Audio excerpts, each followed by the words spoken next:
said, what does that mean? For a man to leave his personal effects, like pata, like singlet, like asho, in a woman's home, and he will not be there again. And he will still call them my wife, according to what we heard.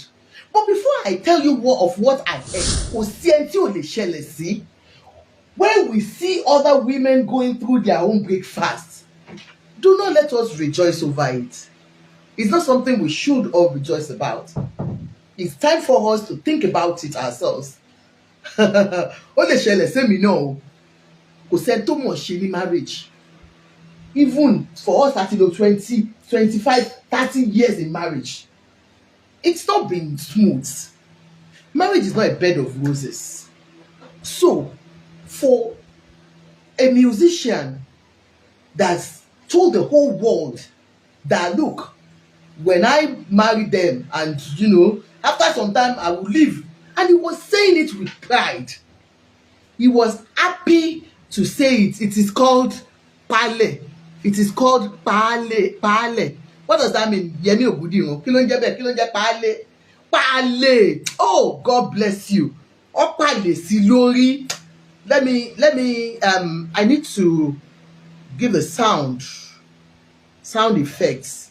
Let me clap for you, Mr. Yemi Ogudiro.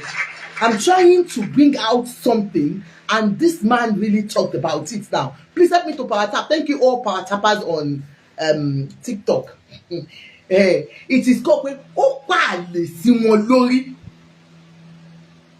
Ẹ̀yin tẹ́ bá jẹ́ Yorùbá tẹ́ bá wà níbí báyìí. Ẹ bá wa bí daddy mi King Wasiu Ayinde. Ẹ mọ̀ pé mo love wọn. Ẹ mọ̀ pé daddy tèmi ni. Daddy Àjọkẹ́ Ayinde. Èmi Ayinde lọ́lọ́mọ púpọ̀.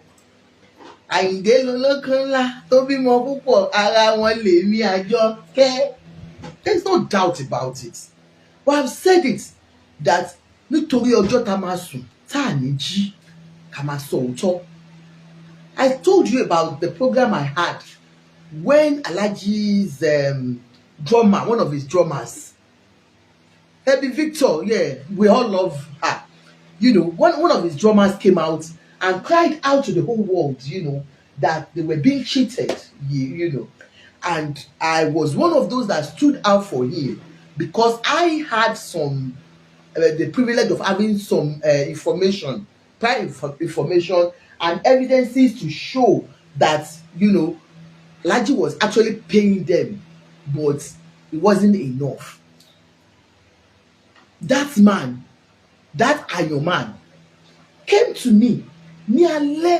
I didn't sleep until around 6 a.m. and I was going to work because I finished that show around 2 a.m. The Ayo man, I didn't tell anybody. I didn't tell anybody till last week. Timoshe show. Abi how many days Timoshe show? But I said it here. The man came to me. Oni, Auntie Ajoke, I don't know you. Only but Emma bẹ̀rù Ọlọ́run. Only kema wojo àti sùn. Always think about the day you will go down below and there will not be anybody. There will not be anybody with you. It will just be between you and your God and your conscience. I said, why? But nǹkan tó sọ fún mi ni mo sọ. Nǹkan tí mo gbọ́, wọ́n náà fún yín lówó that you were. The man brought a lot of things that the man told me that night. I was shocked and I apologized. I sincerely apologized and I said, well, it's not because I love Alhaji Wasiu Ayinde alone. I made my own, research and I found out that, of course, some of you, but I'm sorry. Just like the same thing with Owamo Yawo, we have all been saying it, Alhaji, but we were giving the excuse of because alone in one now, even I want to Davido and Co. They have so many women in their lives and all this. We give such excuses. Alhaji is a polygamist. He's rich enough to be a polygamist, to have them under his roof if he wants to. But he's somebody that is just one woman man. He likes love. He loves to love. Do you understand? Lover boy, he daddy. So maybe those were the excuses we were given. But for this Ewagbo's own. Like like I told you, when he had that interview and said, I want my fear aṣọ sílẹ̀, I want my fear àwọn nǹkan ní àwọn, that nǹkan tó ń wọ̀ sí ara, that he would leave it for them in their home where he had rented for them, because most of them are rented apartments. Alhaji will never buy any house for you. If you like, bá ṣojú bí ojú red rose, kò ní ilé tó máa rà fún ẹ. Bá ìjọmọ orí, kò ní ilé tó máa rà fún ẹ. You understand? So he said, I will leave my personal effects in the house so that they will know that I have been there before. Mo wá ní kí ni nǹkan yẹn mean nílẹ̀ Yorùbá. I'm not leaving, it's my daddy. Why will I leave my daddy alone? User, take your time. User, you have come, take your time. Okay, I said, what does that mean? For a man to leave his personal effects, like bata, like singlet, like aṣọ, in a woman's home, and he will not be there again. And he will still call them my wife, according to what we heard. But before I tell you more of what I heard, today, like we have kept quiet since how many days? 2 days or 3 days ago. Since we have spoken about it, that we saw Ewagbo going everywhere. And I confirmed to you all that Ewagbo was gone, even though Alhaji was trying to still cover up. Covering up by having an interview conducted with Stella Demarcopos. That he was saying that my wife, your wife, I for one knows that Ewagbo is no more dear. Daddy, why are you still calling Ewagbo your wife, my wife? But because of that interview, so many people even came into my inbox and said, Ajoke, but you told us that Ewagbo is gone now, that she left. We know that this lover said it, but you, I told you, I said Ewagbo is gone. That I know, that she's no more with Alhaji. But that didn't mean Baba Faruku, Ọlọ́gbọ́n, ẹni tọ́lọ̀ ń gbé ọgbọ́n fún ni wọ́n, ọkọ́lọ̀ jẹ́ kán lò dáadáa. My daddy now granted an interview and said, òun àti ìyàwó òun àwọn ò ní problem, ìyàwó òun ni ó dà pé ó fẹ́ máa ní constant tí ò kì í gbọ́ nǹkan tó ń bá sọ fún pé when I tell you to sit down, don't go on social media, she will go there, but she's still my wife. And there he confirmed that, is the mother of his 3 children, busy way, he has stopped breakfast, okay. The mother of his 3 children are no more with him, and she's gone forever. We analyzed it and I said, no, this is somebody that you were portraying to the whole world that she was back into your hands on your mother's burial. So how come she's nowhere? She's gone. And one thing Alhaji did, and he has been doing. Thank you so much, Ebony. God bless you, ma. God bless you. Please power tap for me. Power tap. Please help me to share. Help me to love and like power tap, and help me to gift. I don't know how they do it. Please, if you gift, it strengthens the life. And don't forget, I sell designers glasses. I have Gucci, Chanel, Tom Ford, Louis Vuitton, Tory Burch. Even for your prescription glasses, contact me on +44 74 813 12624. Glasses Leninta. It is summer now. You need to wear designers, lovely ones. They will say, Omo, you do. And then your glasses too. You need to, brush up with your glasses so that Mommy Dollar. We'll talk about Mommy Dollar's case the second time after this. Hey, so like I told you, we talked about it and but we saw something Alhaji has been doing since that interview day. If you all notice, on social media, Alhaji has been carrying all his children around. That is why she be Baba Olomo. You understand? Somebody pè lọ́mọ wọn, wọ́n tún lọ sọ́dún, wọ́n tún wá kọrin. Ẹni tó bá ṣe kìíní kan fáwọn ọmọ mi, àwọn ọmọ mi lọ́jọ́ ọ̀la mi. I was just wondering, where is this coming from? Is it a confirmation of what this lover told us, that Emmanuela Sile doesn't want to see Alhaji's children? Or what everyone has been talking about her, that kò more coin. And like I said, there is one thing that I know, that Ọlọ́run fún mi pé mo kàn wà pivot láti mọ̀, is the fact that Emmanuela kó àwọn Alhaji mọ́ra. Go and find out from any of Alhaji's friends. they will tell you the truth. And if Alhaji himself, wọ́n máa jókòó, wọ́n máa wo ọjọ́ àìkíámọ̀, he will remember and he will tell you that, truth be told, ọmọ ìkọ́ àwọn ọmọ mi mọ́ra. Well, you know the way it is. Tony shouting me, how are you, ma? The way it is. Alhaji is somebody, when he's tired of a relationship, allegedly, he will go. He doesn't know how to pretend.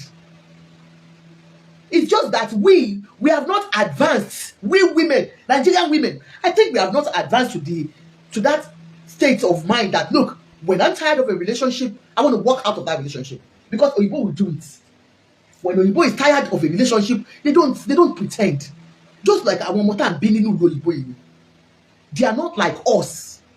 That even when you are getting into marriage, you have to sit there. Some of Alhaji's friends,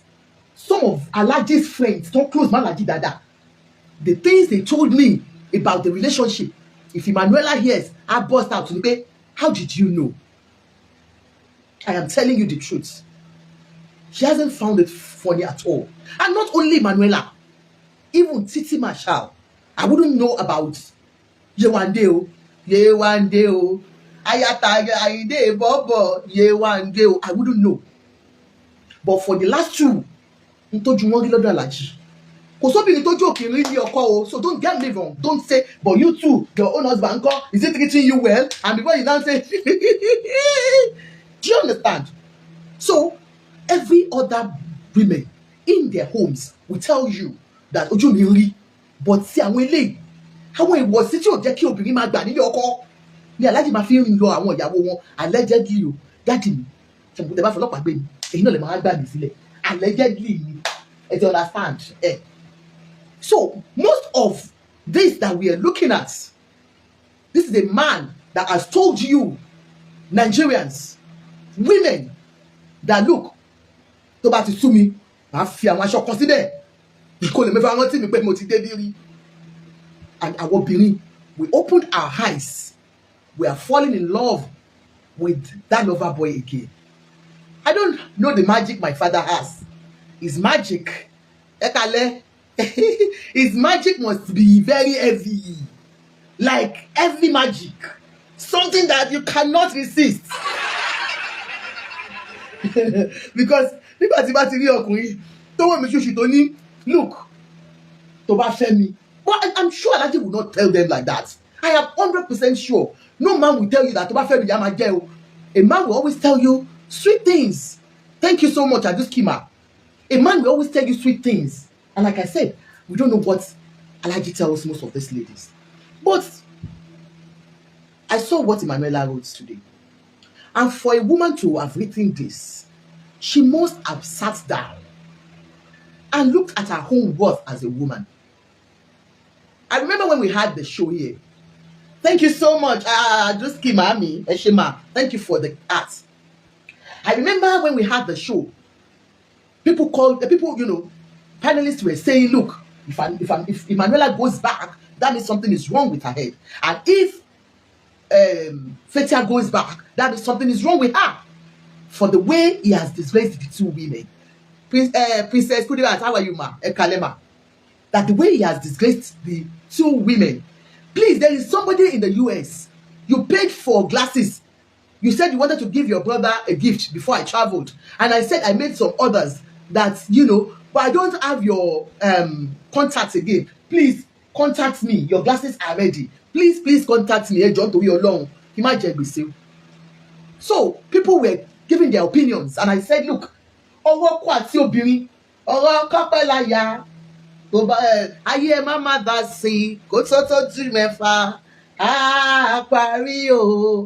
especially with a sweet tongue man like King Wasiu Ayinde.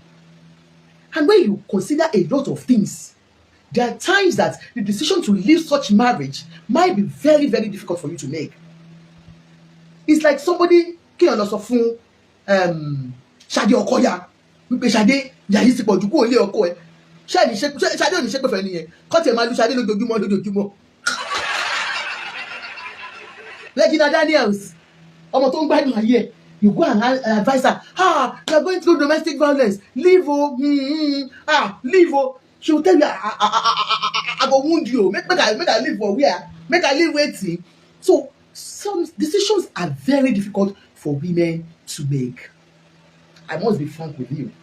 So when everybody they were giving their own opinions, they were giving their submissions, and even people calling in and say, ó ṣe kú ńbẹ̀ yẹn, hey, tètè máa lọ má padà síbẹ̀ mọ́ láyé ẹ, this. Even some of my people called and was like, hey, look, olóṣù Àlàjì, ta ló lóṣù Fúnmiláyọ̀ Jackson, ṣé mi olóṣù Àlàjì àbí ta ló lóṣù Àlàjì, ṣé ẹ̀yin olóṣù Àlàjì ni Fúnmiláyọ̀ àbí ta ni olóṣù Àlàjì nínú àwọn tẹ̀sán yìí.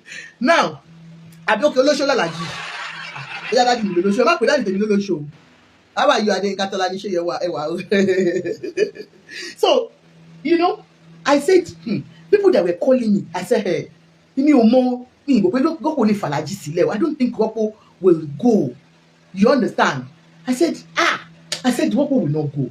Because how can she leave, you know, I don't even know how she can walk away from it. Of course, only my shako, baby, me only gbà, kini. I said, somebody said, I'd rather cry in Bentley than with a stingy man like Wasiu. Princess Candias, Adinuke, Adeoyi. Ṣé you fẹ́ wọn rí nẹ́mọ̀ pé dáàdì mi stingy ẹ ṣọ́ra yín o, Aláàjì ò stingy o, ó máa náwó fáwọn tó náwó fún. So, like, I was thinking, how can she leave the fame, the affluence, you want to just be called Wasiu Ayinde's wife. Maybe that's what most of them are going for, like people said. So today, I saw Emmanuela. She posted this that you have on my screen. She said, life is really simple. Listen, and let's pick it one by one. She said, life is really simple. I don't know. Life is really simple. Ilé ayé ò le. Ẹ̀wà dáadáa mọ̀ lásán ilé ayé dógún. She said life is simple. But we insist on making it complicated. It is àwa fúnra wa la máa ń lọ fa owó wa fífa nǹkan tó le wá. It is ourselves. As simple as life might look, might be, we ourselves, sometimes we bring problems to ourselves. Is it not true? Let us scatter in your concon. Is it not true that life is simple? When Lopo was a single girl, having fun, a single mother, having fun with her children, was life not simple? Was that life not simple? Having a normal boyfriend, I'm not saying my father is not normal. My father is just a celebrity. Having a normal boyfriend that nobody knows about. And see anybody or more, society man. Was life not simple for you, Emmanuela? I'm just talking to you and to other women that might want to fall into the same trap you fell into. You have written this for us to read and digest. And that is why I am analyzing it critically. Life was simple. You were a simple lady. You had your own shop, Party Dreams. You were doing your own business. You had your corner shop, whatever people want to call it. You were a big girl. You had your own house that you were living. Yes, I am. Adeniji Lawal. Do you understand? You had your own shop. You had your own apartments. You were living large in your own way. Life was simple. And you said, but we insist on making it complicated. Yes, Emmanuela, ladies like you are for what far sometimes. But we will not blame you so much. Sometimes it's about love. Like I explained, Emmanuela is from, a well-to-do home, just like Afetia. Baba Afetia, Afa, Agba, ní Èkó ni, ọmọ Ẹṣinokun. Àwọn Afa gidi ni Baba Afetia. Bóyá bàbá ẹ̀ ni ọmọ Ẹṣinokun, kí n má lọ ṣùgbọ́n. But Baba ẹ̀ was a big man. Ọmọ aláṣọ ni. Oh, I have some ọmọ aláṣọ. that she was trained here. She did her schooling here in the UK. Ewagbo herself, I heard that her father was a magistrate judge in Abeokuta. Ọmọ níbi ní wọn lòun náà ni bàbá tó bí lọ́mọ. Ọmọ níwèé ni bàbá tiẹ̀ tún kàwé. Òun náà tún kàwé. I think she's an architect. I don't know. I think she is. But she's a professional. Apart from being, a businesswoman. Well educated. Now, you are saying that life is really simple. But we insist on making it complicated. You were a single mother that had your own children. You were good on your own. So many women are men in their own way. So many women are well made.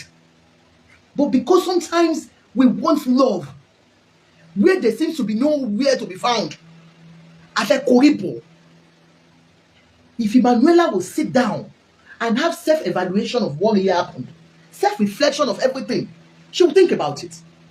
When I wanted to marry this man, people were saying, okay.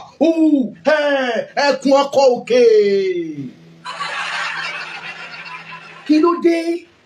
Ìwọ tó fine báyìí, àwọn míì sọ pé àtẹ̀bádẹ̀ mọ́ létọ́ wọn ti jáde, ilé eré ni o. Why would she? Even some were saying she had a boyfriend that was spending so much for her. Why would she go for Wasiu Ayinde? Mo ní kí ló ṣe dádì mi, àbẹ́ ìṣúnú ni. Mo fẹ́ ṣépè fáwọn èèyàn bíbá pé àgbègbè yín fẹ́ ṣúnú ni. Popsi tèmi, lẹ́wọ́n sọ pé èèyàn kan fẹ́ kí ni ò bá jẹ́? Do you understand? Well, she will sit down and have self-reflection. Maybe that's why she's writing this. For us all women to learn from it. Ìṣubú ẹ̀dá ò gbọ́dọ̀ jẹ́ nǹkan ìdùnnú wa. Ṣùgbọ́n nǹkan tá gbọ́dọ̀ máa learn from. We shouldn't make jest of people that are falling before us. Let's learn from their fall. Do you understand? Life was simple for her. Her children were going to brilliant schools. They were good. Her ex, was rich. So she was very, very good.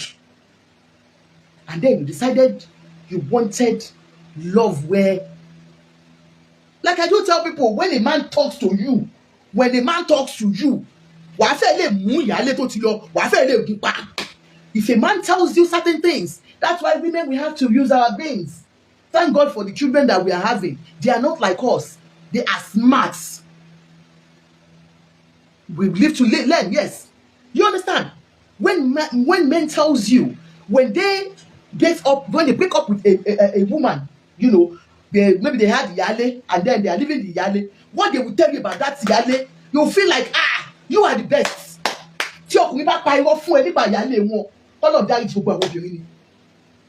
Or even all these ones that they do outside, this short and cut that they do, when you go and read their messages or when you listen to some of their conversations, you will cry as women. Lies that men sell to ladies out there. So sometimes some of we women, we fall into this trap with a sweet mouth. What God knows what Alhaji told Rocco about the one that left, Fetia. Thank you, Romy. Thank you so much. God bless you for the gift. Please gift us gifts. Gift, and please power tap. Thank you. Do you understand? You don't know what they will tell about that woman. To my move, me to my say, my kuku fẹ́yìn tèmi. Lady yo, that's how one more any. To what that's how one more any. The bag bond tala. Any of my kuku concern you. Fetí àtúnjẹ pé kò ní jẹ́ káwọn ọmọ wọlé. Ó ti lé gbogbo àwọn ọmọ mi lára mi. It's money make you be said and tell your girl. Ṣé ẹ rí dáàdì yìí báyìí ẹ fi gba tí dáàdì yìí di bachelor old age. Ṣọ́ra rí dáàdì yìí ò lè di bachelor obìnrin ti pọ̀ ńlẹ̀. Thank you so much, gifters. Thank you, all my gifters. I love you all. Do you understand? So you don't know what he told Emmanuela Sile. Akọ̀mọ̀ pé ó wá gba ipò, ó kọ̀ wá rọ́pò ẹni tó lọ ni. Ó dé ti beauty, ó dé ti love, ó gbèfẹ́ dé. A máa wojú dáàdì mi, òun náà máa fẹ́ máa ṣe bí Ṣadé Ọkọ́ya, a fẹ́ máa nu dáàdì mi lójú. Mo pé dáàdì tèmi kò gbàgbó, kò ráyè ìkóbìnrin bá wọn lójú. òòṣà fún rẹ̀, òòṣà mi òòṣà Alhaji Wasiu Ayinde òòṣà ẹni obìnrin rí tí ò bẹ̀rù kó sá kó gbogbo bàtà ẹsẹ̀ kó bẹ̀rẹ̀ sí sá kábíyèsí o ẹ má bínú o pọ̀ sí àdúrà kẹ́kúkú níyàwó ilé làwọn máa gbà fún yín bẹ́ẹ̀ ṣe lóhun lọ kó máa lọ ló mú a máa wá mi ẹ̀ má wọrí èmi àtúgbórí wọlé another unfortunate one ẹ má bínú another one máa túgbórí wọlé princess now but we insist in making it complicated so Emmanuela feels that yes she had everything going on well for her why did she go and marry Alhaji why did I do it because this is deep to me it is a very deep write-up move on it's a deep write-up very deep short sentence but very very deep short sentence but very deep can you hear me can you all hear me on am I audible on TikTok please because the call came in let me know if you can hear me on TikTok please a call came in TikTok yeah okay thank you so do you get me so many of us women how many of you have been through this where you had everything but you don't want to be lonely but some of us a máa lọ fọwọ́ ara wa fa nǹkan bí ojú kòkòrò bí pé mo fẹ́ di celebrity bí pé mo fẹ́ mú èèyàn mo fẹ́ k'Alhaji náà máa kì mí èmi ò ní nǹkan tó ṣe rọ́pò nìyẹn o I've given instances where maybe Alhaji would have told her a lot of things about ìyáálé wọn. Do you understand? He's a typical man like my husband. He's a typical man like your own husband. He's a typical man like you. Men that you are watching me. Lies that you tell women out there. So we don't know what he might have told her about his ex. You understand? Now, she said, but we insist in making it complicated. And Dr. Ewagbo, we want to just be where we are not meant to be. Maybe God has ordained that you will be a simple, beautiful girl to my fight. Oh, maybe because when you look at Emmanuela Sile beauty, honestly, and you begin to jealous, fine. When you look at her, you think like it is like people like presidents.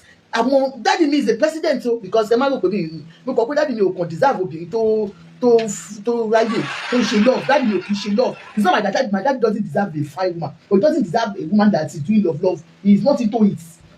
Daddy will not live with a woman. He doesn't want love. But people like Opolopo, Oloyibo, he wanted a man that is a love, and for her beauty, maybe God has not ordained her to be in that Odushagola palace at all. But all of what fucking go toji. Just like riding a bicycle, to keep your balance, you must keep moving. Oh, God bless you, Emmanuela. You know when you buy bicycle for your children, when we're learning, I remember when they took me from Isaleko, where I was wearing pataka akiri in Isaleko, you know Isaleko where I was wearing pataki. My daddy was working with K.1. So he came to pick me from my mother's place in Isaleko. That this girl that is in Isaleko, don't let her back there and my brother. So he came to pick us to Satellite Town, K.1 Estates. When we got there, because Omwoko, all those things were, big deal to us to live in an estate. Somebody that was, living in Isaleko Gidi, typical Isaleko. So that time when we got to Satellite Town, they now gave us roller scooter, to be playing with. Thank you so much, gifters. Nana, God bless you. My daddy went to buy bicycle for us, gave us all the things Oyibo people were using, and was like, Isaleko motiwa akinle Isaleko egba mi. Patala work in Isaleko. Kini daddy mi lọ ra yi. He will say we should start riding a bicycle. So that time we will fall down. For me not to ride my I will always be sick every time.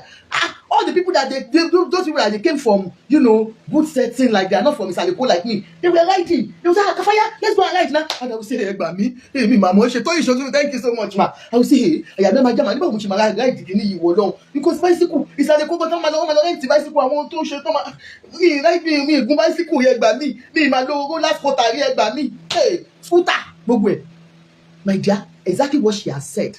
That sometimes to learn She's educated and she married dropouts. Ojú ẹ̀yìnlẹ̀ mọ́ ta ni dropout? Ṣé láti tèmi lẹ́gbẹ̀ẹ́ dropout? Gbogbo àwọn ọmọ tó bí ń kọ́ sí dropout làwọn ọmọ táyì lè bí ni. Àyìndé bímọ tó kàwé now, so it doesn't matter. You can àìmọye ṣé bàbá ọkọ yá kàwé púpọ̀ tó Ṣadé, so it doesn't really matter. Thank you so much, gifters. So, my dear Nana, I love you, man. That is what she said. That when you buy bicycle for your children, you want to learn how to do it. They will learn. It's by falling down. They will fall down, they pick themselves up, they go back on the bicycle, and they will start learning how to do it more and more.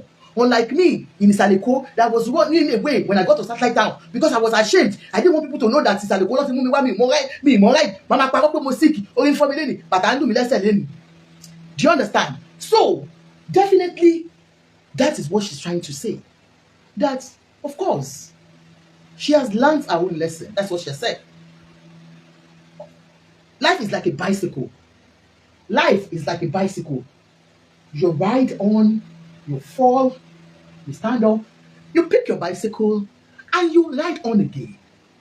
Yes, you brush yourself up. You are falling from a bicycle. O ti dìde lórí bicycle yẹn. O ṣubú, o wo ẹ̀yìn, o wo wájú. O tún gbé bicycle yẹn. O tún bẹ̀rẹ̀ sí ride ẹ̀ lọ. Mistake tó ṣe when you were riding, when you were coming, maybe you made a mistake by pressing what you're not supposed to press. Olúfúnmiláyọ̀ Ọdúnjọ Ọ̀nàyẹmí. No, I was not. I was ashamed not to get injured. No, I was ashamed. I didn't want people to know that Isaleko ni mo ti wá. Because me too, I was doing shakara. I would not speak because they didn't know that I didn't know how to speak English. So when people were talking, I was just saying, I wasn't speaking. When you see people that are too quiet, it's because they have something to hide. Let me drink water. So, life is like a bicycle. You will fall down, you will stand up, you brush yourself up. What was the last thing I did that made me fall with that bicycle? Okay, next time you won't make such mistake again. That's what she has said. That she has made the mistake. Life was simple for her. She complicated it for herself by marrying the wrong man. Or somebody that they were not compatible. Not actually that the man was wrong. Sorry to use the word wrong. Some of us were married to people that we are not compatible with. I disagree with you. Okay, go on. Why did you disagree? Tell me why you disagreed. Subtle love. Not that the man was wrong for her, but maybe they were not compatible. Some of us got married to people that we're not compatible with. Motivate to talk with something, maybe because we didn't cut so much and we are not compatible, and they're still married. So sometimes we rush into marriages. I am talking to everybody now. Like I told you, on this platform, we are not here to laugh at anybody. Not to laugh at my own father. Baba, my daddy. Even with all his flaws, I still love him. And there is somebody you cannot just hate. There's no way you can just not like him. I'm sorry. I love him. With all his flaws. Do you get me? So let's go on. So you might not be compatible with somebody and you rush into marriage. Some of you will not even know. Of this platform is not to say, Emmanuela, I get it budget. No! She has given us a write-up that we all should think about. Kajoko, Karonosi. Some of you are in marriages that you are suffering and smiling, like Fela will say. You are there. I am here. So many women are going through torture, emotional abuse. I've told you, is deadlier than physical abuse. You have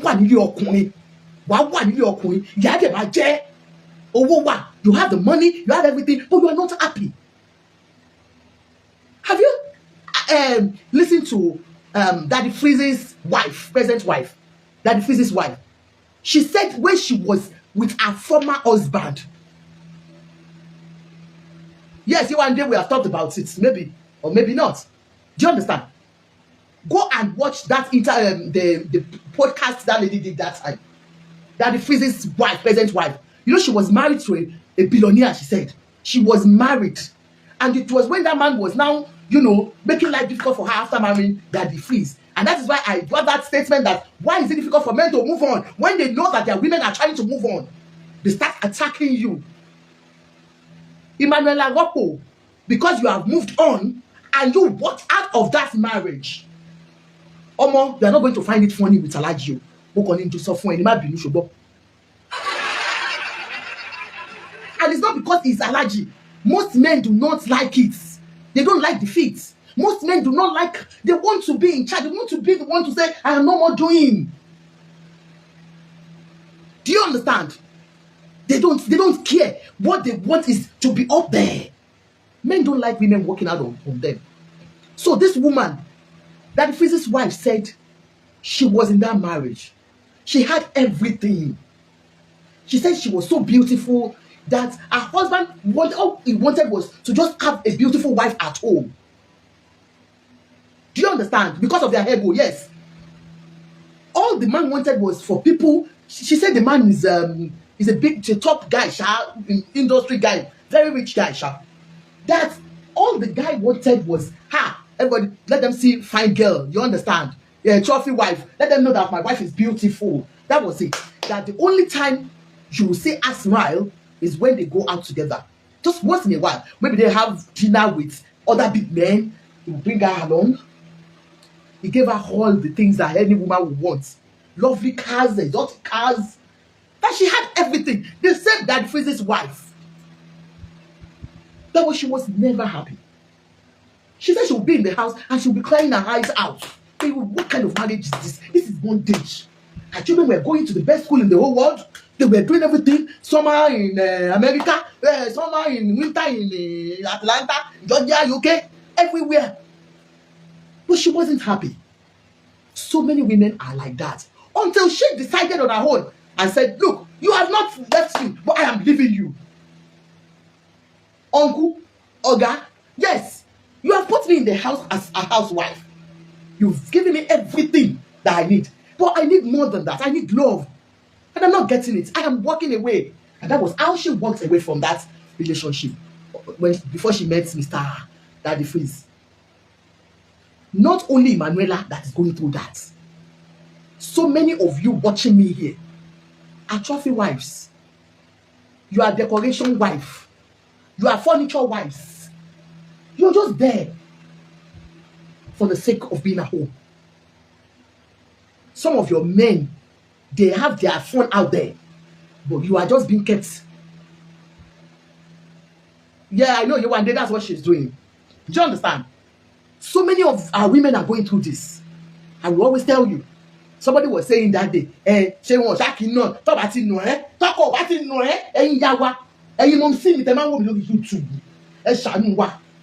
Do not let your children stay in a marriage of domestic violence where mental health is involved. It's not only, it's not only when a man beats you that you know you are going through abuse. There are lots, millions of ladies out there that are going through abuse. Please. She said she has learned her lesson because it's like a bicycle. She has fallen. She has fallen in the first marriage. Peradventure, if she had learned what she's learning now, maybe she would have stayed in the first marriage. I've heard a snippet of what happened in her first marriage. And I was shocked. Like, oh, so why did you leave? When I heard from somebody, I said, why did she leave? So, for her, that's why when people were saying she left her husband for Alaji. No, she wasn't married to her husband. She had left her husband long ago, before she met Alaji. So, she said she has taken a bicycle again. If you like, call me Opolopo, but you don't go around me for. Don't forget what I do. Glasses ni monta. Shadow me, money Gucci glasses. 18 more designers ni. Money Tom Ford. Call me +44 74 81 31 2624. Check all my pages. We have them on our TikTok. Go to our TikTok. TikTok and I just type beauty tips. Go and check glasses. Please call me for all your glasses. So to buy the money, Opolopo ni mo to go before. Thank you, Daddy. Opolopo ni mo to go before ni. Ẹ ṣé Popsi. Ẹ̀yin náà lọ tún fi mí fò. She has moved on, she said. Just like riding a bicycle. To keep your balance, you must keep moving. To keep your balance. Because the man do what shubu. Abibats, I don't pity them because 80% of women don't want to marry men struggling that have future. They're all after famous men. Abiba is not like that. Some married people that had nothing and they still fall victim. Don't ever think like that, my darling. This allergic one is a different thing though. I'm not saying you are lying on that. No, you might be right. Do you understand? Because allergy has told them already that woman low be woman no matter for big woman catch your silent so that one you might be right. But not all women. Oh, begin my back me jija. Again, mommy. Yes, let me suffer with this man. Let's build home together. So excuse me. Let's build home together. Let's build our future together. At the end of the day, the man will go and do nonsense. But that is okay. Wappo still remains his wife now. So Wappo mo did you go back to your Ayinde? If you Wappo lo mo se mo. Only daddy me. Wappo ni gbogbo story tell so yo lo mo se. O de ma ko ba mu o lo ti lọ. Ilé yìí ò gbọ́dọ̀ lọ. Emmanuela, daddy. Ẹmọbìnrin tó ń ṣá. Ayinde. Kábíyèsí o. Àyíwú Wendy Yewande o. Ẹwà jinú bọ́bọ̀ Yewande o. Abẹ́rẹ́ àyíwú bọ́bọ̀ Yewande o. Ìyá Sabella tó ń jó wájú pẹ́. Bàbá mi ò jẹ́ kí ìyá Sabella ṣe kí ni kó jó kó tó pàlù. The same thing. Lójú ẹ̀ lẹ́yìn mi ti ẹni mo ṣe. Fetí àmì àyẹ̀yẹ́ irọ́ ló pa. Ó ti wọlé títí. Eléyìí ò gbọ́dọ̀ lọ Emmanuela. Daddy. Ọlọ́run ló máa dáríjì yín o. Èmi yìí love you. Princess Folashade Adesina. Whether K.1 has abandoned her for a long time, we are still saying the same thing. That when a man abandons you in the home and you want to stay there because of what the society will say, for her to have that boldness to say, I am not doing again, then bravo to her. Do you understand? Just like the way he abandons most of them. And I used this woman as an example. Princess Folashade Adesina. We are still saying the same thing. Whether K.1 does not mind Wappo is with Wappo too doesn't even mind again. She's moved on. I bet get it continue son. I'm here encouraging women tonight, okay, with a write up, just to encourage us. I talked about that the physic's wife, the same thing. So Wappo will not be the first. Do you understand? She won't be the first. Okay, so let's go on. She said, just like riding a bicycle, to keep your balance, you must keep moving. When they finally start putting in efforts, but I've already closed the chapter and burned the book. Kai. Please, I clap for you. Sorry, mo ṣe ma clap fún ẹ. Mo ṣe ma clap fún ẹ. Olo burn the bridge. Olo burn the bridge. O burn the book. Did you hear that? When they finally start putting in efforts, nígbà tí gbogbo èèyàn ṣe wà ń wá sí parí Alhaji inú bá má ṣe bẹ́ẹ̀ Emmanuela, go and do this. Your husband doesn't want you on Facebook. Your husband doesn't want you on social media. She said, all these efforts that you are making doesn't make sense anymore. Maybe all of you family members, you will have made that effort when she had been abandoned for a very long time. Maybe. Adeyinka Alabi said, your daddy Awure is to change women like knickers. Ẹ̀yin lẹ mọ̀ wàhálà tẹ́ kóra yín sí. Ẹ̀yin lẹ mọ̀. Do you understand? Because all the efforts some of our family members, and see me, it's like you are blaming K.1. Trust me, K.1 has already moved on since 2024. This rumor was just coming out there. You don't understand what I'm saying, Auntie Ewagbo Oshinobi. I'm not blaming any one of them now. I am using this for other women. Are you not getting me? That so many of us, that's why I use Daddy Freeze's wife's Daddy Freeze's wife ex-husband as an example. So many women are going through it, but they are keeping quiet, they are staying in there because when you're more. Do you get me? See how she had covered up for a very long time. Wako is not the only one that is covering up. So many of our women are covering up in men's houses.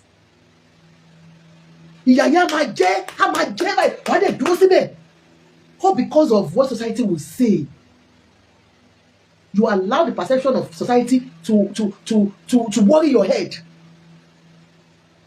So many women, men do not think the way we do. When they are ready to leave you, they will leave you like anything about you. When they are done, they are done. And we will know the truth.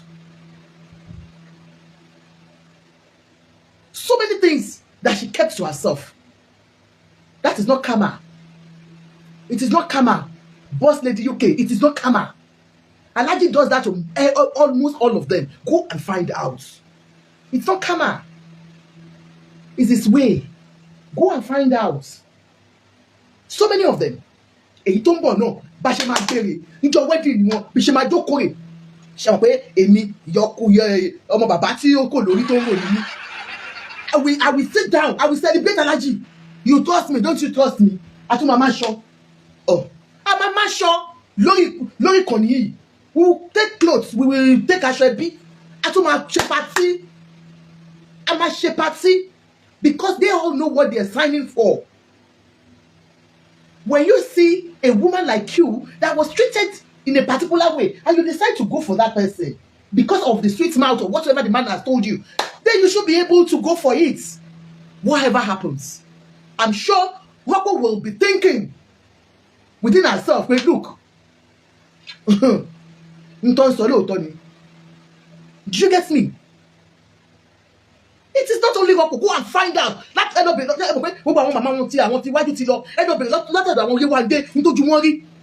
was Yewande not abandoned in Canada for a long time before she moved on? Was Fetia not abandoned? Was Fetia living with Alaji? No. So with this, you're right up. I wish you all the best. That's what I can say. Yes, life is like a bicycle. The more we ride, the more we balance on it. Go on. Make your life the way it was before. You were a businesswoman. You were doing well on your own. Most women, God bless you for last day additional. Alaji will about coffee shaker. The man told you all the other time. Only to buy so one come and shock on meji. O wa fi yoku sile fún wọn. Ohun ti lọ. He said it. Show wa shaker ni. Ṣé daddy mi shaker fún yín ni. My daddy, I love you, Alaji. Obìnrin tó rí ẹ̀ bá wá pé kó wá jókòó. Okay. Maybe the mistake Emmanuela made was believing that he will change. No. He has told you all who he is. Irú kílẹ̀ yìí ọmọ àní fowó ṣe ọmọ àní. Irú kílẹ̀ yìí ọmọ àní fowó ṣe ọmọ ewúrẹ́ dúdú ọmọ eléfà ọmọ àní fowó ṣe ọmọ àgùntàn gọlọgọ ọmọ rèdí ọpẹ ọmọ àní fowó ṣe ọtún ògàgọdẹ ẹ má ṣe bẹ̀rẹ̀ ní àwọn ọmọ àní. Ẹni tí ò ṣe bí aláàrùn lóyìn kò lè ṣe bí adégbọ̀rọ̀ lọ́dọ̀ ọba Àyìndé o. Yes, irú kílẹ̀ lẹ́yìn. You were sick for 5 days, Yewande. Me, I was doing party. You remember that time that I'm not sure. But I'm not sure for Wako, no, you're not worry. Emma worry. Bushi Marino nie. Toba to you never see that. Too much of it will need to tumbo. Another unfortunate one will come. Sorry. Another unfortunate one. Honestly. So, Bushi Rini. So, it is us women now. Let's talk to Wako first. My darling, beautiful Wako, when I look at your face, I see beauty. I see genuineness in you. Honestly, I don't know. I think you're just a real gem. And for Alaji and these friends that I spoke with, honestly, they are not finding it funny that Wako will go. They are doing everything possible for her to stay behind. But the question I asked them, ẹ̀yin Popsi, kí lẹ ṣe nígbà tí Alhaji tó ti gbàgbé pé òun níyàwó bí kan látijọ́ yìí? Kí lẹ ṣe? Ṣèbí gbogbo yín náà ṣe ẹ lọ ń ganu síbẹ̀ fún wọn ni, ẹ lọ ń ganu sí ni, kò sí tẹ́lifọ̀dì ṣe ń bẹ̀. Gbogbo yín lọ ganu síbẹ̀ ní ẹ̀ ń ṣe kankan. Rí kankan sọ fún Alhaji pé Alhaji ò lè àbádọ́ obìnrin síbi kò lè lọ fẹ́ yàwó. And you are still calling her your wife. That is meant for you. They want to put you somewhere where you want to buy there. Anyway, what about the women do not allow anybody to subject you to any bullshit. Honestly, no matter who you are, do your best. Have your job. Have whatsoever you can do. Because tó bá níṣẹ́ lápá, ayé ẹ ti bàjẹ́ lọ́dọ̀ ọkùnrin. Bẹ́ẹ̀ni, our men will change like nappy within a twinkle of an eye. So, I see beauty in you. I see brain in you. And you are very, very hardworking. You have beautiful children. If you see Emmanuela's first daughter, yay! Hey! In fact, I wish you all the best, Emmanuela. Since you have made up your mind, it seems you're ready to move on. It seems you are ready to move on. Like I do say, it is where life continues. You're me Ogunmola, kí ló wá dé tẹ́ wá fi wá ṣe yẹ̀yẹ́. Ngbọ́n kò kí ló tó bọ́ọ̀nù búùkù. Ìwé ńlá tọ́lá jíra fún ẹ. Diamond ring wá kọ́ ẹgbà mi Diamond ring dáàdì mi dà. Emmanuela. Ó lọ bọ́ọ̀nù búùkù. Ìwé tí dáàdì tèmi gbé ní ẹ lọ́wọ́. Al-Quran. Àbí ṣé Quran ló bọ́ọ̀nù? Ẹ bá mi bí Emmanuela. Ṣé Quran wá kọ́ ló bọ́ọ̀nù? Oh, tó bẹ́ẹ̀. Our own Quran that we gave you on that day. You born now? No, not that one. Which book did you bring on? Okay, Book of Love. Ìwé ìfẹ́. Ìwé ìfẹ́. Yetunde Makojola said, Emmanuela, precious angel with great love, peace, harmony, and humility. Omolomo, your love, blessed forever. Omologo, keep on booming in the goodness of Almighty God. Amen. Well, you're seeing what people are writing about you. Whatsoever, please continue to do your business. You, women, I'm talking to you. That man says, I don't want you again. And you are there begging. But then, yeah, you have potentials to move on. God will see you through. Not every woman will have a husband. If God says you're going to have your own, God will give you the one that will stay with you forever. That will love you, that will cherish you. Why are you staying where you are not wanted? Why are you staying where you are not respected? A woman should be loved. A woman should be respected. Báwo ni mo ṣe fẹ́ bọ́kọ mi sọ̀rọ̀ táyà mi máa já ẹ̀yin obìnrin ṣe pẹ́ gbádùn ẹ̀dẹ̀ ìjókòó síbẹ̀. Ìwọ obìnrin tó wà nílé ọkọ tó yẹ kó fẹ́ bọ́kọ ẹ sọ̀rọ̀. Ti fẹ́ silver. Ẹni káwọn èèyàn summarize fún yín ẹ ṣáà lékè tó yìí. Ṣèbí Emmanuela ló dé lọ́sàn-án yìí ló bá kọ ẹ̀písù fún dáàdì mi. Emmanuela rọ́pò. Ta ló mú wá látàbí ẹ̀kúta tí dáàdì mi tún tó múra tó lọ tó wà gbádá. Thank you jare gifter Sumbi. Sumbi's Gio, thank you so much ma. Tí dáàdì mi wọ agbádá, my father wore agbádá that day. Carry all my siblings. Àwọn ọmọ Alhaji gangan, àwọn ọmọ bíbí inú wọn. Sharon, thank you so much for the heart. Alhaji carry agbádá that day. Ṣé mo ká Alhaji ò ga bó ṣe kúrú náà rí níbẹ̀. Náà wá ṣe báyìí jọ yẹn báyìí. Wọ́n ṣàṣe báyìí. Mo ní Popsi ni máa mú ìyàwó lọ. Ìgbà tí mo dẹ̀ rí ìyàwó náà ṣe gànà. Mo ní wọ́n lọ́hùn. Ètò máa gbé sẹ́gbẹ̀ẹ́ táwọn èèyàn máa wò pé ṣé wọ́n ló lóbìnrin yìí. I was happy for my daddy. I say bóyá daddy mi bóyá wọ́n rò pé títí ìyẹn ṣe bóyá eléyìí ga ó ṣe bóyá daddy mi àṣẹ daddy mi. So my dear, títí fẹ́ silver is actually summarize. That is what I am saying. Ní ẹlẹ́bà yẹ́lò onígbín yẹ́lò ìgbín yẹ́lò làwa ń jẹ nínú ilé wa. Onígbín yẹ́lò ẹlẹ́bà yẹ́lò oníṣìkìṣìkì ìbọ̀bọ̀ Alhaji oníṣìkìṣìkì ìbọ̀bọ̀ yẹ́lò ni gbogbo yẹ́lò làwa ń jẹ nínú ilé wa yẹ́lò ni Alhaji ẹ jẹ́ mú mi. My daddy now went to marry Ewagbo. Ti fẹ́ ṣe ń gbọ́ o tó ní kí n máa ṣàlàyé fún yín. Ni daddy mi bá àbádọ́ Ewagbo for a long time. No bá ń hùwà bó ṣe máa ń hùwà táwọn tó kù. No bá hùwà sí Ewagbo. Ewagbo wá wò pé what? No, I'm not taking this bullshit. No way, I'm not taking this bullshit. ní Rọ́pò bá ṣe kí ni ló bá kó ju ìjáàbù sílẹ̀ mo ní ha ẹgbà mi ẹwà lájà ta fowó wọn lọ Mẹ́kà.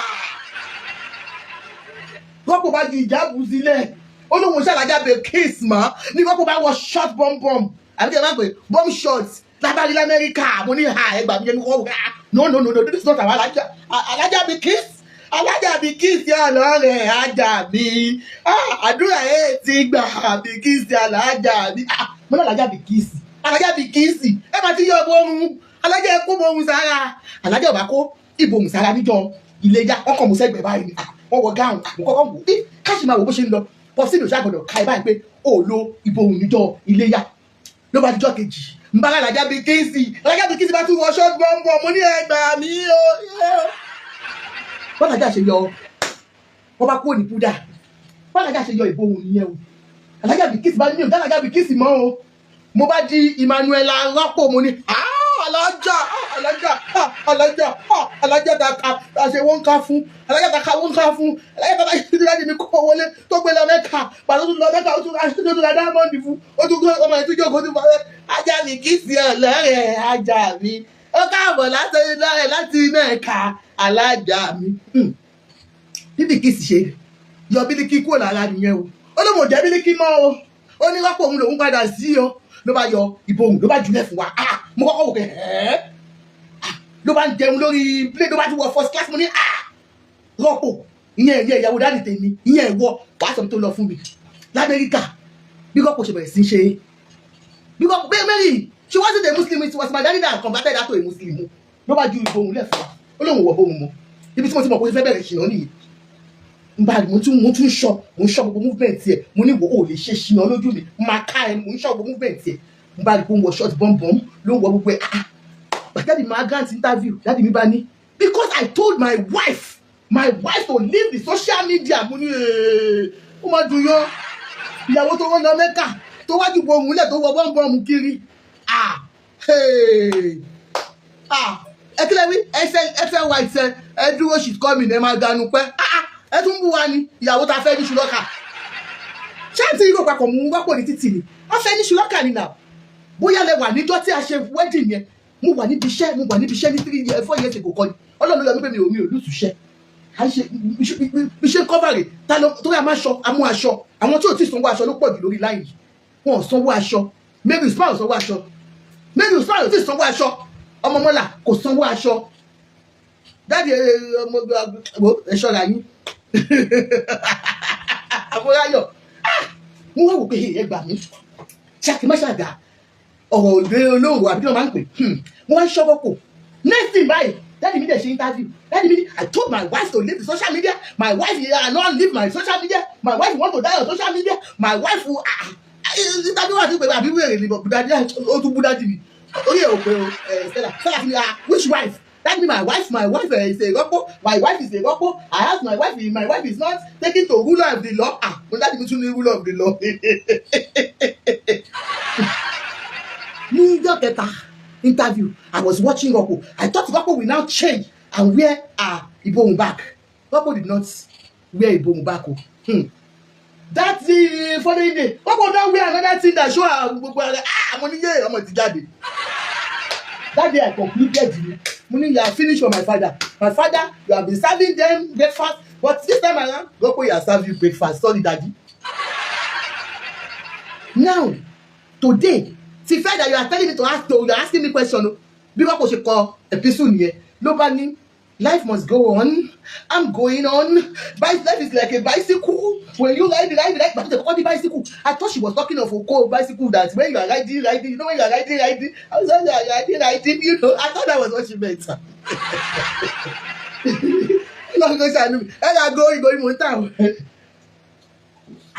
I was thinking that was what she was talking about and then she now come and finish the English and be saying I have closed the chapter I have bought the book money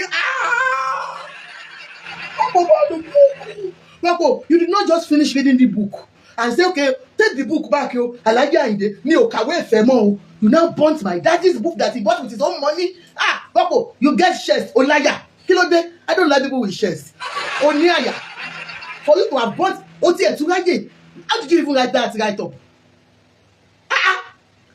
how why did you write that right up? Let me read it. I think this lady, you think you know book more than us? Master Fibe, I like you send us to school to go and learn and then go Igbo. We know what you have written. Kò mọ̀ pé agbo Igbo. Rọ́pò. Kò mọ̀ pé agbo Igbo. Ìwọ wá ń fò Igbo kọ lẹ́tà sí dáàdì àwa. Tó bá tún dọ̀rú ẹ̀ wò wà á jẹ̀bi. Rọ́pò. Tó bá tún dọ̀rú ẹ̀ wò wà á jẹ̀bi. Kò mọ̀ pé agbo Igbo now. Can you imagine? Ẹ gbọ́dọ̀ tó consider the meaning. No. What F13? It's on her page, Ayinde. Go to Ewagbo's page. Ó pretend people òun taṣọ. Kò mọ̀ kọ́ àwọn máa ṣọ́ òun kiri. À ń ṣọ́ gbogbo movement here. She puts cloth that she's selling. She's back to work. And she now dressed like a good girl. She wear hats like this. She didn't wear bone short again. She wear hat. She come and sit in her office. She come and sit like this. She come and be doing clothes like this. Come and be doing shakara. Be doing her business here. Ọmọ líle ni o, ó kọ́ pretend fún dáàdì mi ni, ìwọ ṣe ọmọ líle fáwa, ó kọ́ òyìnbó, Ewagbo kọ́ òyìnbó, ó ní ẹ̀fọ́n tí láti kọ́ òyìnbó, dáàdì mi kò mọ̀ pé agbo òyìnbó, Ewagbo ọmọdé kùtà, ó mọ̀ pé agbo òyìnbó, ìwọ wá fi òyìnbó kọ lẹ́tà sí fádà wa, Ewagbo tó bá tún dọ̀rú ẹ̀ wò wà á jẹ̀bi, mò ń bọ̀ ẹ̀yẹn ẹgbẹ́ òyìnbó tó kọ. Ó ní life is really simple, but we insist on making it complicated. Just like riding a bicycle, to keep your balance, you must keep moving. When they finally start putting in efforts, but I have already closed the chapter and burned the book. Come on, you bullying you. Hey, you bunny. Mary Usman, did you hear what Mary Usman said? What was supposed to burn your papa to ashes? Hey, Buguleyo. Ẹ jẹ́ bá mi block lady yẹn tó ń jẹ́ Mary Usman. Ọmọ Mọ́là ní bá ń block ẹ̀. Did you hear that? So no, but the couple daddy need to ashes. Ayinde. And they promise me, daddy, but you promise us, you'll be there for us. Ayinde. You promise us, you'll be there for us.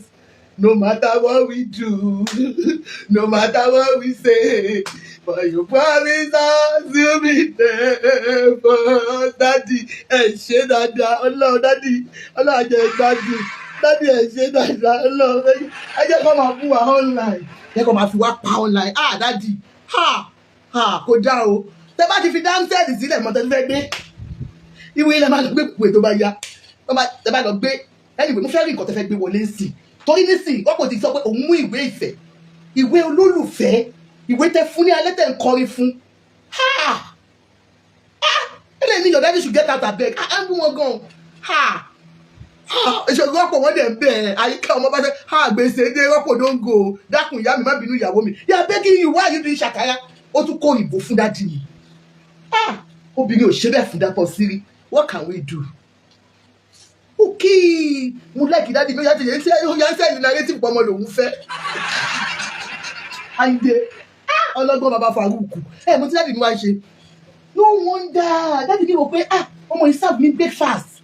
Ẹ ṣáà rántí lady yìí ti bí. Àǹtí Àjọkẹ́ will be musical instrument for you. Don't buy musical instrument for me o.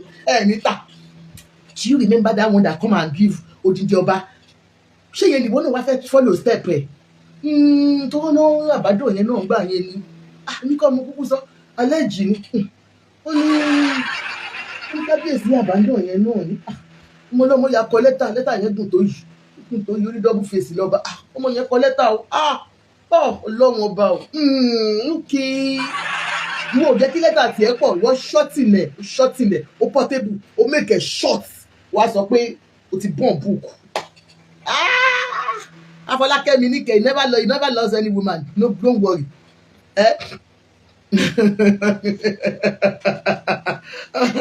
Ọlọ́run kò ṣàánú mi o. Emmanuela Sile, ó ṣe lè tán. Ẹ̀dẹ̀ bá mi dẹ́rù ara wa. Emmanuela kò tí ń lọ. Dáàdì mi dẹ̀ ló wò ó tí ì lọ. Táyìndé ò bá tí ì fi yín sílẹ̀ ẹ̀ lè lọ. Yes, on a very serious note. No. Dáàdì mi wá bẹ̀rẹ̀ sí kó àwọn ọmọ jáde. Dáàdì mi ṣe báyìí. Ọmọ ní títí kúndùn sí ọmọlókun ọmọ ní títí kúndùn sí ọmọlókun ọmọ ní títí kúndùn sí ọmọlókun. Dáàdì mi wá kó gba àwọn ọmọ jáde. Dédé Ìjẹ̀bú ń bẹ̀ ẹ́. Àwọn máa ń bẹ̀ yín gan. Wọ́n ní dákun oyè mi, ọmọ Ẹ̀gbá Mọ́líṣàbí, èbèlè bẹ̀ ẹ́, Dédé Ìjẹ̀bú ń bẹ̀ ẹ́, bébé ń bẹ̀ ẹ́, ọmọ ń bẹ̀ ọ́, má dáhùn o. Lọ́pọ̀, má dàda dìbì lóhùn o. Ìwọ ni dádì mi ń pa o. Tó bá ti lọ wájẹ bólú tó yà. Kò dẹ̀ jọ. Má dàda sọ́dọ̀ dádì mi. Jọ ṣàánú wa. Má ti wá dé báyìí. Wọ́pọ̀, we still love you. Dádì mi kò wá. Ìfẹ́ tí dádì mi tiẹ̀ wá ń ṣe. Ẹlẹ́bà yẹ́lò wọ́n ní o má bínú ìwọ gan o ti yẹ́lò jù. Ẹlẹ́bà yẹ́lò má bínú. Yíkẹ́ nìyẹn là má bínú. Lọ́wọ́n ọba. Okay. Anyway, my daddy is going to buy another book. Yes. Ọ̀rọ̀ ìfẹ́ pọ́pọ́sí mi ó ti kó gbogbo àwọn òwe yẹn ó máa ń kó wọn jọ báyìí ó máa ń kó wọn jọ báyìí ó máa ń kó wọn jọ báyìí tó bá ti gbé another book ló máa gbé wá fún next person new book so èyí tí wọ́n ya to born bọ̀lú mo born to born wey daddy mi will get another one. Ayo Jones upward never backward. So whatever. I don't like people leaving my father. My father can leave you, but you cannot leave my father. That's one thing I want you to know. All this oyinbo ya right thing. Àwọn àkọ́ ìbò ẹ̀jẹ̀ o, àgbo, wax, ọmọ, jẹ́ kó yẹ, kí ló fẹ́ fa gbó òyìnbó, kí ló gbó òyìnbó oṣù tó lọ́pọ̀, kí lélẹ̀. Anyway, somebody said, truly life is simple until we make it complicated by decisions we make. Well said. I cannot compromise my peace anymore. Some women will say, it will deal with me, Ayo Jones. Who will it deal with? Siliki Odejo. Anyway, I hope you have made your decisions. And like I told some of Alaji's friends that I spoke with, I said, tell about do you understand? But when there is no more love between two people, even if it's just one person, if there is love lost, there's no point being there where you're not welcome. You can see that there's no peace again, even between the children and Emmanuela. So it's obvious things are not the same. But for everyone that have been saying Emmanuela Ofekalaji, Korea Momo, it's a lie. Do you understand? It's a big, big lie. Like I told you, go and find out from anybody. After Amalaji Gomba Makuro, Emmanuela brought them back to the home. Emmanuela brought the children back to their father, except for the younger ones. You understand? But they understand their mothers might not want them to be, going when Emmanuela was there. But for real, she was good to Alaji, and Alaji knows the truth. His friends knows the truth. That's So Alaji giving the impression now, we have to I want to not your Ibon. You understand? Tife said, thanks for the info. I support Wako. She deserves better. Your daddy is a gold digger. What do you mean by gold digger? Alaji is a gold digger. That's strange. He's not a gold digger. No, he's not a gold digger. It's just that he doesn't know how to maintain relationship with women. That's all. He's not a gold digger, sorry. And so you understand, she had a good relationship with the children in the first place until I don't know what happened, and then that was it. And you are not helping the matter, sir. Tell me nobody will leave it to she machine. Like I said, I want to pay shemo. Let's be mindful of what we do. You understand? Women are not tissue papers that men should use and dump at will. Women, let's say no to all this. Give yourself some pride. Put a price tag on yourself. Don't make any man feel you're too cheap to be gotten. Like the way you have treated this lady now, I would say sincerely. You understand? I just don't say that. The way she has been treated, you understand? I would expect some women to now sit down and think about it. Do I really want a relationship with this kind of a man? Is this what I want for myself? Like the evaluation she didn't do. Please, the next person, try and do that evaluation and think about it. Is this what you want for yourself? Do you want a man that you cannot talk to? Do you want a man that you'll be afraid to even speak with? Do you want a man that will abandon you after some time? You understand? So, if you're ready, please, I love my daddy. You're welcome to Oju Shagbola Palace. My daddy is still going to be the king of Ijebu. So, very soon, you'll become the incoming wives. You'll become the Oloris. Do you understand? So, you're all welcome. into the Ojúṣàgbọ́lá Palace.